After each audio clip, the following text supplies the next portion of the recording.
कि आधुनिकता में फंसी ये आयुषी, जिसके जीवन में कैसे परिवर्तन आता है। जैसा कि आप सब जानते हैं कि संगत का कहीं ना कहीं असर तो होता ही है, वैसा ही माँ बाप ने बहुत अच्छे तरीके से पाला, अच्छा घर, पैसा, खानदान सब बहुत अच्छा था। बेटी को किसी बात की कमी नहीं थी और जो बेटी ने मांगा वो माँ बाप ने उसकी इच्छा पूरी की।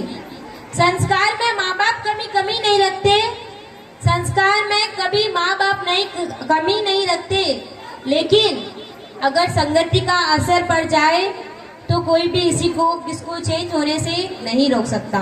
तो आइए देखते हैं हम आयुषी की कहानी और क्या है उनके माता पिता की चिंता।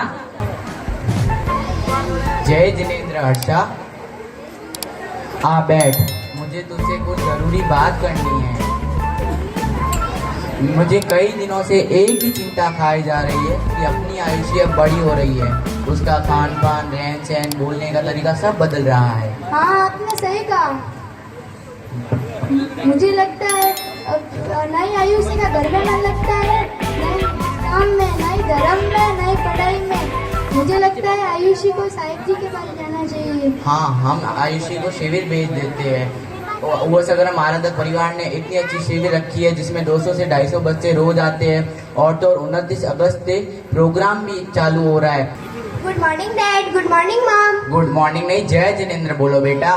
क्या डैड, आप ही ना हर वक्त टक टक टक टक करते रहते हो। आई डोंट लाइक जय जिनेंद्र मथा बंदा में। बेटा अपने पापा से ऐसे बात नहीं करते। हो गया मॉम आपका?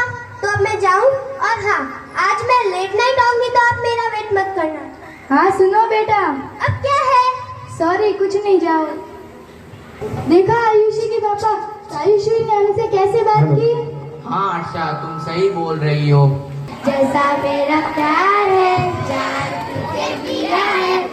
हेलो हेलो आयु। हाँ बोल ना रिया, कैसी है? मैं ठीक हूँ।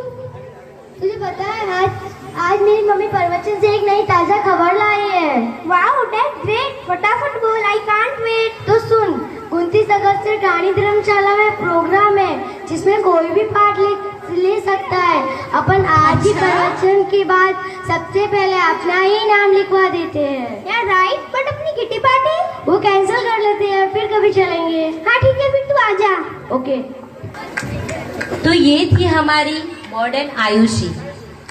एज तो है इसकी 13, लेकिन जैसे कि आप इसके देख रहे हो नखरे, ये सब है इसकी संगति का असर।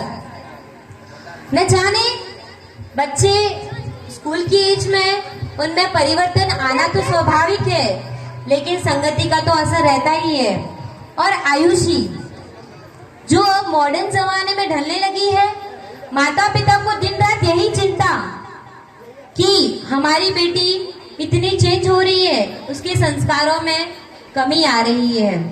और अब उनको ये रियलाइज हो रहा है कि काश हम अपनी बेटी को शिविर भेज देते, साहिब जी के पास भेज देते, तो शायद उसमें वो अच्छे गुण आ जाते। तो अब आगे क्या होता है कि अगर आपके जीवन में परिवर्तन आना होता है तो कहीं ना कहीं संजोग से कुछ ना कुछ ऐसा निमित्त मिल ही जाता है। तो आगे हम देखेंगे कि वसगरम आराधक परिवार द्वारा जो शिविर रखी गई है, कैसे आयुषी उसमें जाती है। जाती तो डांस के बहाने है, और आगे क्या हो जाता है वो हम आगे देखेंगे। नाटककार को लेकर आते हैं और उनको समझाते हैं कि हमारे पिताजी की अभी अंतिम घड़ी है, अंतिम इच्छा है, और उनकी अंतिम इच्छा को सिर्फ तुम ही पूरा कर सकते हो। तुमको एक चारित्र आत्मा के जैसा वेश धारण करना है, और वो वेश धारण करके मेरे पिताजी को समाधि मरण प्राप्त करना है। नाटककार तैयार हो गया, धर्मलाभ देना सीख गया, नवकार मंत्र भी सीख गया। उन बेटों के साथ वो आते हैं, पिताजी देखते हैं, अहो जिन शासन, अहो मेरा भाग्य, अंतिम समय में मेरे को साधु के दर्शन हो गए। और करते ही करते वो साधु के चरणों में गिरकर वंदन करता है और कहता है कि मेरी सिर्फ एक ही इच्छा थी, जब आंखें बंद हो तब चारित्र आत्मा के दर्शन हो। और उसी क्षण उनके उदयन मंत्री की आंखें बंद हो जाती है और उनके बेटे कहते हैं नाटककार को कि तुम्हारा मैं दिल से धन्यवाद करता हूँ कि तुमने मेरे पिताजी को समाधि मरण दिलाया। तो अब तुम बताओ कि तुम इसके बदले कितना सोना मोहर लोगे। तभी वो नाटककार क्या कहते हैं, ध्यान से सुनना।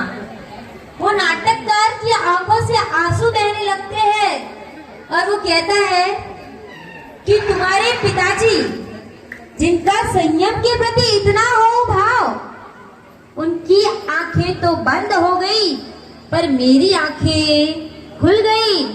और तुम पूछते हो कि मुझे क्या चाहिए, तो मैं कहता हूँ कि मुझे ये संयम का वेश चाहिए, मुझे ये संयम का वेश चाहिए।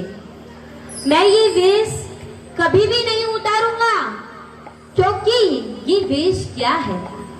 ये वेश खाली बाहर का परिवर्तन नहीं है, ये आत्मा का परिवर्तन है। और ये वेश वो वेश है जिनको देवी देवता, इंद्र इंद्राणी, राजा मंत्री, सेना सिपाही और श्री संघ मिलके जिसको वंदन करता है, ऐसा चारित्र का वेश मैं हमेशा के लिए धारण करना चाहता हूँ और मैं कभी भी ये वेश नहीं उतारूंगा। तो जैसा कि आपने देखा कि संयम से उत्कृष्ट कोई मार्ग नहीं है और संयम से ऊपर कोई भी सुख नहीं है। संसार में रह के ना कोई जीव सुख पा सका है और नहीं पाएगा। तो आप सब में से किसी को कुछ क्वेश्चन है? हाँ दीदी, मेरे को एक क्वेश्चन है। हाँ बेटा पूछो। हमारा सब पैदल विहार क्यों करते हैं, जबकि इस दुनिया में एरोप्लेन है, गाड़ी है, इतनी सुविधा है, फिर भी हमारे साथ पैदल विहार क्यों करते हैं? वेरी गुड, बहुत अच्छा क्वेश्चन। संयम यानी 5 महाव्रत को धारण करना, जिसमें सबसे पहला महाव्रत होता है अहिंसा।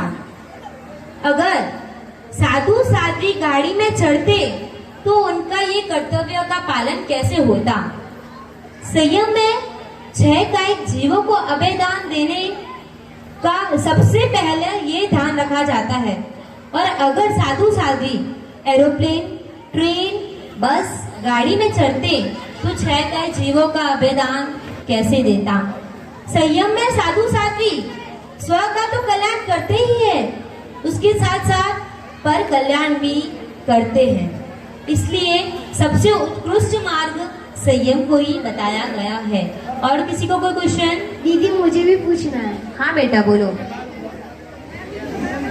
दीदी गरीब दीक्षा लेते तो हमें समझ में आ जाता है, पर अमीर क्यों दीक्षा लेते? उनके पास तो गाड़ी होती है, बंगलो होते हैं, उनके बहुत पैसे होते, वे क्यों दीक्षा लेती है? वेरी गुड, कितना अच्छा क्वेश्चन।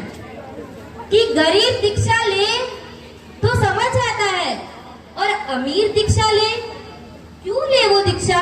उसके पास क्या चीज की कमी है? पैसा भी है, गाड़ी भी है, बंगलो भी है। तो बेटा मैं आपसे एक बात कहूंगी कि जिसके पास पैसा होता है वो अमर रहता है। जिसके पास पैसा होता है क्या कभी उसकी मृत्यु नहीं होती? उसका स्वास्थ्य खराब नहीं होता।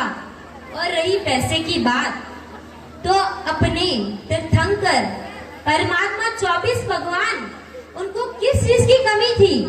राजमहल था, इतनी रानियां थी, धन, वैभव, माँ, बाप, भाई, बहन, कितना कुछ था उनके पास, लेकिन उन्होंने वो सब छोड़ के और त्याग दिया। इतना ही नहीं, पैसे आपके पास कब तक है? जब तक आपका पुण्य प्रबल है। आपने सुना होगा चंदनबाला की कथा। चंदनबाला वासुमती राजकुमारी थी और देखते ही देखते उसके कर्मों का उदय आया और वो राजकुमारी से दासी बन गई, वो बिकने तक आ गई। तो जब तक आपका प्रबल पुण्य है तब तक ये पैसा आपका साथ देगा, और जैसा ही आपका पुण्य खत्म हो जाएगा वैसा ही ये पैसा साथ छोड़ देगा। कहने का तात्पर्य यही है कि मनुष्य जन्म मिला है तो उसको सार्थक करो, संयम ग्रहण करो, मोक्ष की मंजिल को प्राप्त करो। जिनाज्ञामृत कुछ भी बोला हो तो मिच्छामि दुक्कडम।